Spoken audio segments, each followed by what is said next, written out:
बिस्मिल्लाहिर्रहमानिर्रहीम। अस्सलाम वालेकुम नाज़रीन, इरफान हाशमी आपको शो में खुशामदीद कहता हूँ। आज 2 जुलाई और दिन है हफ्ते का। व्यूअर्स, कल एक इंतहाई नाखुशगवार वाक़या पेश आया। सीनियर सहाफ़ी अयाज अमीर के ऊपर हमला किया गया और उन्हें तशद्दुद का निशाना बनाया गया। इस वाक़े के बहुत सारे पहलू हैं।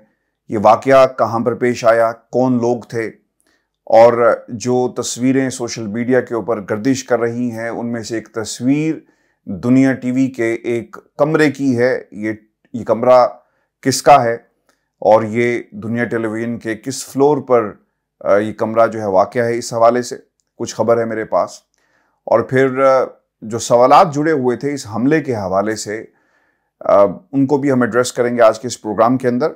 और फिर इन्वेस्टिगेशन का सफ़ीर जो है वो क्या होगा, इसका भी एक जायज़ा लेंगे। और फिर जो इल्ज़ामात इस वक्त लगाए जा रहे हैं कि शायद ये एक नतीजा था उस बयान का, उस क्रिटिसिज्म का जो अयाज अमीर साहब ने रजीम चेंज सेमिनार के अंदर कही, और उसके बाद ऐसा ही होना था। लेकिन यहाँ पर एक कॉन्स्पिरेसी थ्योरी भी है कि शायद वो लोग जो पाकिस्तान के ताकतवर हलकों और पाकिस्तान तहरीक इंसाफ के दरमियान एक खलीज पैदा करना चाहते हैं, वो लोग जो सपोर्ट कर रहे थे और जो इस सेमिनार में मौजूद थे, उनके खिलाफ एक प्रोपेगेंडा और फिर एक सूरत हाल को अपने मकासद के लिए इस्तेमाल किया गया, जिस कि कुछ लोग मीडिया मैनेजमेंट बड़ी ज़बरदस्त किस्म की करते हैं।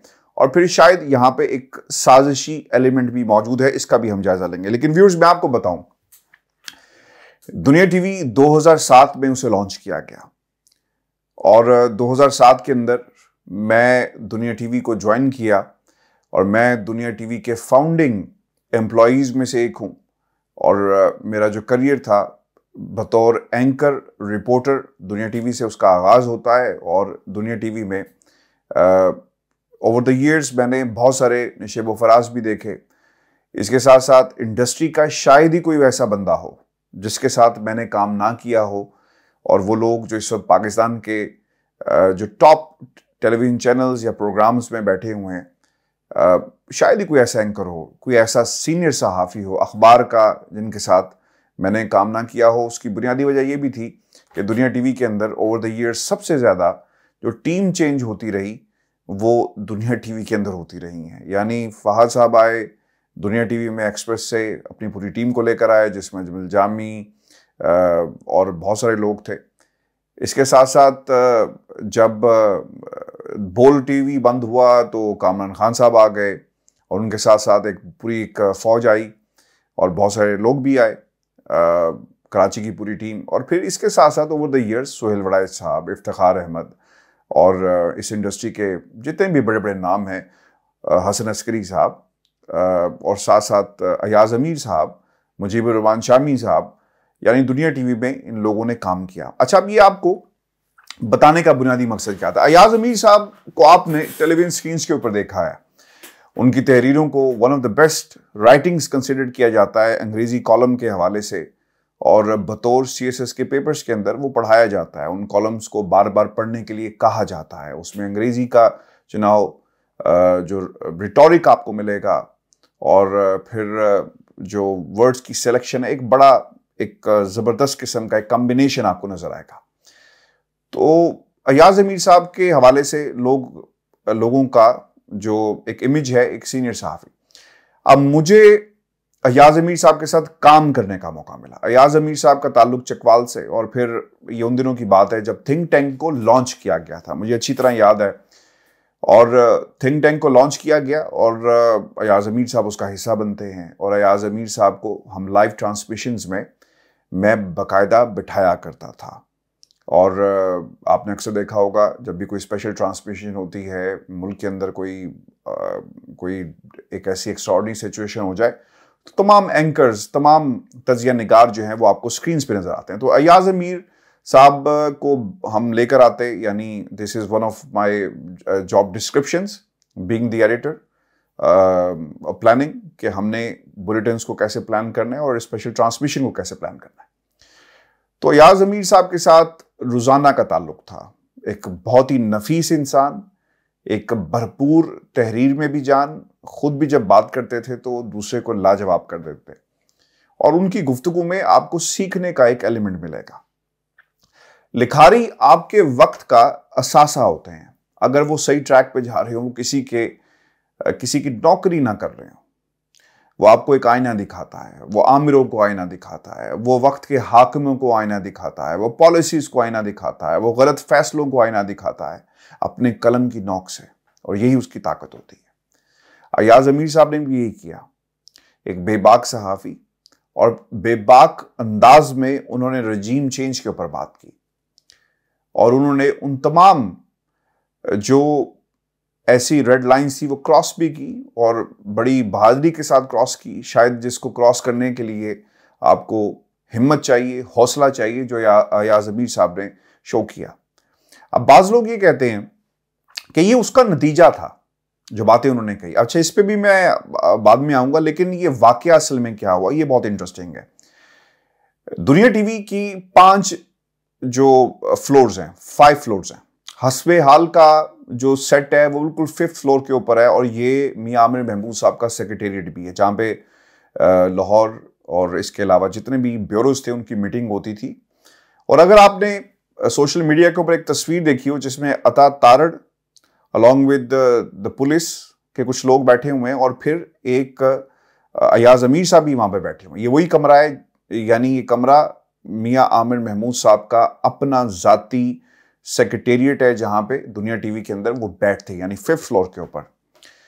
और यहां पर तमाम इंपॉर्टेंट फैसले किए जाते हैं। जब ये वाकया पेश आया, जो तस्वीर भी आप देख रहे होंगे, तो इसके बाद ये तमाम लोग पहुंचे और वहां पर बाकायदा तौर पे इसकी इन्वेस्टिगेशन हो रही है, अहकाम जारी किए जा रहे हैं। और फिर एक हमने देखा कि जो हुकूमत की तरफ से जो रिएक्शन आया वो भी इसी कमरे में बैठ कर आया, और फिर अयाज अमीर साहब का भी रिएक्शन जो है वहां पर लिया गया।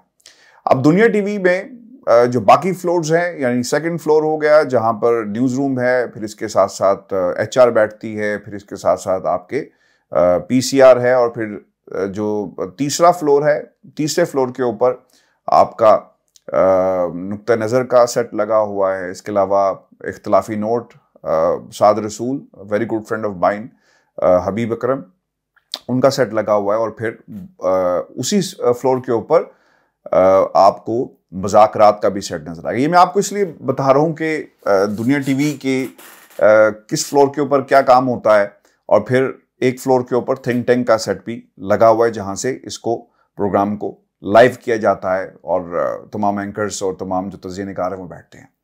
अब किसी शख्स ने ये जो रैकी है वो की है, कोई ना कोई दुनिया टीवी के अंदर से, दुनिया टीवी के बाहर से किसी ने अयाज अमीर साहब की टाइमिंग को चेक किया। ये मैंने आपको जो इतनी लंबी तमहीद बांधी है ना दुनिया टीवी के कमरों के हवाले से, फ्लोर्स के हवाले से, इसलिए बताया कि किसी ने रैकी की है।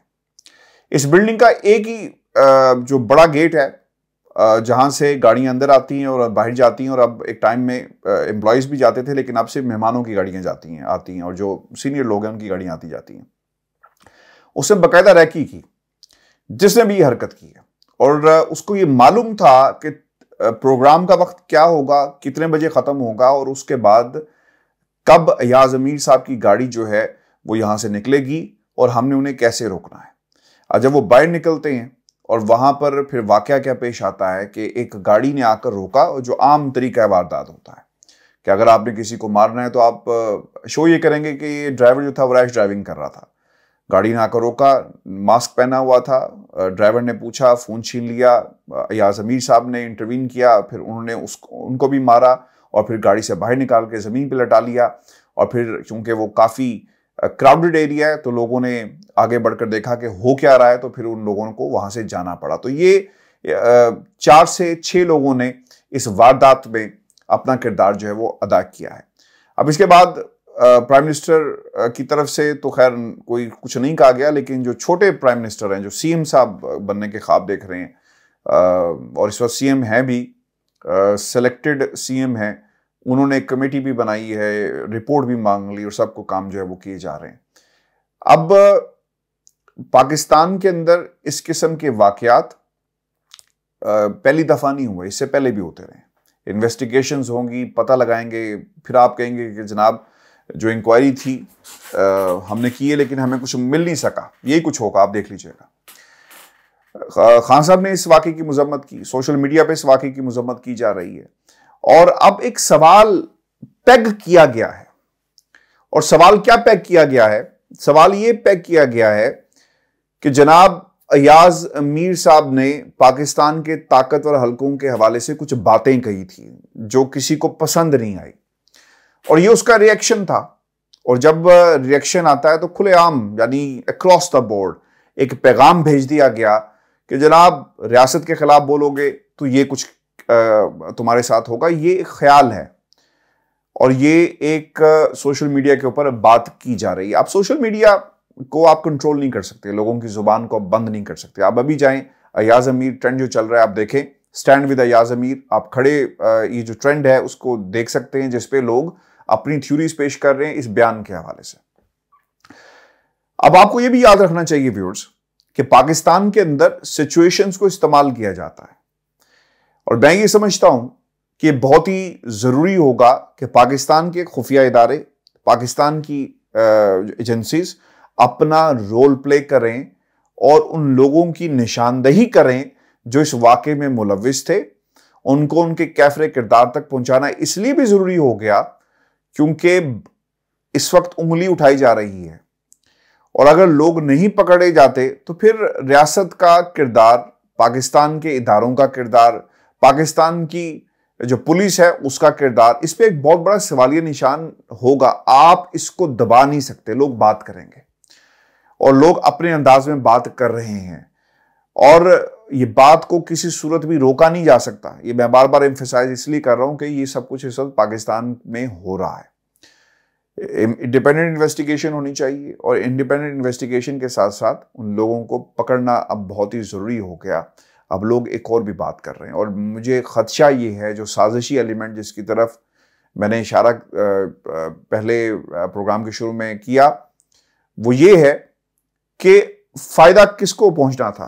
ताकतवर हल्के बदनाम होंगे, कुछ गुल्लू बट निकलेंगे। अब ये गुल्लू बट कहीं भी हो सकते हैं। मुझे याद है जब गुल्लू बट का नाम जो है वो पाकिस्तान के मॉडल टाउन के वाकये में सियासी मंजरनामे पे उभरता है तो उस वक्त लोगों ने ये कहना शुरू कर दिया कि गुल्लूइज्म यानी ये लफ्ज जो है हम डिक्शनरियों में शामिल करेंगे।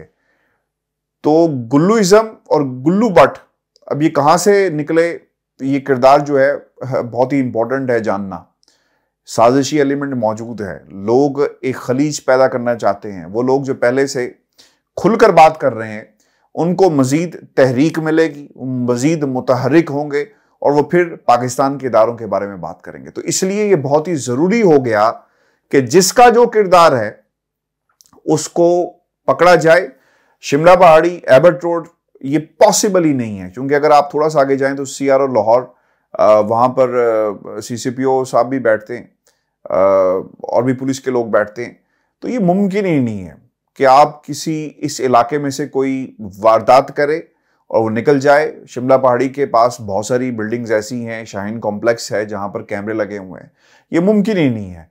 फिर PTV का दफ्तर, वहां पे भी कैमरे लगे हुए हैं, ये मुमकिन ही नहीं है कि इसे चेक ना किया जा सके। और फिर जो आसपास की बिल्डिंग्स हैं, जो हालात चल रहे हैं, बहुत सारे बैंक्स की इमारतें वहां पे आपको नजर आएंगी, उनके कैमरे, तो ये मुमकिन नहीं है कि चेक ना हो सके कि लोग कौन थे, कहां से आए और क्या किया जा सकता है। अब देखें, जियो फेंसिंग भी हो सकती है कि उस इलाके में जो लोग मौजूद थे। और फिर ये भी आपको याद रखना होगा कि अयाज अमीर साहब के फोन लेकर गए हैं, उसकी लोकेशन क्या है, उसे बंद कर दिया गया है या नहीं कर दिया गया। अगर तो वो आईफोन है तो ये भी याद रखिएगा कि उसकी लोकेशन फिर भी चेक जो है वो की जा सकती है और ऐसी टेक्नोलॉजी मौजूद है और उस टेक्नोलॉजी का सिर्फ इस्तेमाल करने की देर है, पता चल जाएगा कि वो कौन से लोग थे जो इस पूरे अमल के अंदर शामिल थे।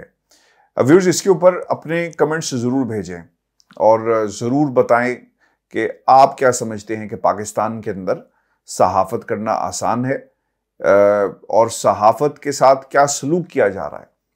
सहाफ़त को खैर बात कहने का जो पाकिस्तान की जो मेन स्ट्रीम मीडिया यानी जो इदारों के लिए, और जिससे मैंने उस दिन भी आपको बताया था कि समा से बाकायदा एक स्टैंडिंग ऑफर थी जिसे हमने डिनाई कर दिया इमरान रियाज के वाक़े के बाद, और इससे पहले जब अलीम खान साहब ने उसे ज्वाइन किया। तो सहाफ़त अब वो रही नहीं है। लोग चैनल्स इसलिए खरीद लेते हैं कि वो पावर जो है वो शो कर सकें। अब ये देखें कि ये तस्वीर जो निकली है अयाज अमीर साहब की, ये जिस कमरे से निकली है वो एक शख्स की इजाजत के बगैर ये तस्वीर निकल नहीं सकती। और अगर आप वो देखें ना, टेबल के इस तरफ से उसे उतारा गया है, तो टेबल के इस तरफ जो है वो एक ही शख्सियत होगी जिसने इसे उतारा। बट इन शॉर्ट एक इंतहाई अफसोसनाक दिन कल का, और पाकिस्तान के तमाम प्रेस क्लब जो हैं उन्हें इसका बाकायदा एहतजाज भी करना चाहिए, मजम्मत भी करनी चाहिए, और ये बहुत ही अच्छा होगा कि वंस फॉर ऑल इसको सेटल किया जाए। और मैं पाकिस्तान के जो अदालत है, सुप्रीम कोर्ट हो, उनसे भी रिक्वेस्ट करूंगा कि इसके ऊपर इंडिपेंडेंट इंक्वायरी करवाई जाए, क्योंकि अयाज अमीर के ऊपर अगर हमला हो सकता है, उन्हें तशद्दुद का निशाना बनाया जा सकता है और उनका गिरबान जिस तरह चाक किया गया अगर किया जा सकता है, तो आम आदमी तो वहाँ पर महफूज नहीं होगा। जो छोटे छोटे जो जर्नलिस्ट हैं वो महफूज नहीं होंगे, वो फिर लापता होंगे। इनको तो मार मूर के आपने डरा कर साइड पे कर दिया। अगर इसका रास्ता न रोका गया तो फिर बहुत सारे ऐसे सहाफ़ी होंगे जिनको गायब भी किया जाएगा, जिनको मारा भी जाएगा। अब ये भी पता नहीं चलता ना कि कौन लोग लेके चले जाते हैं। अपने कमेंट्स भेजिएगा, चैनल को जरूर सब्सक्राइब करें। इजाज़त दीजिए, अल्लाह ने कहा।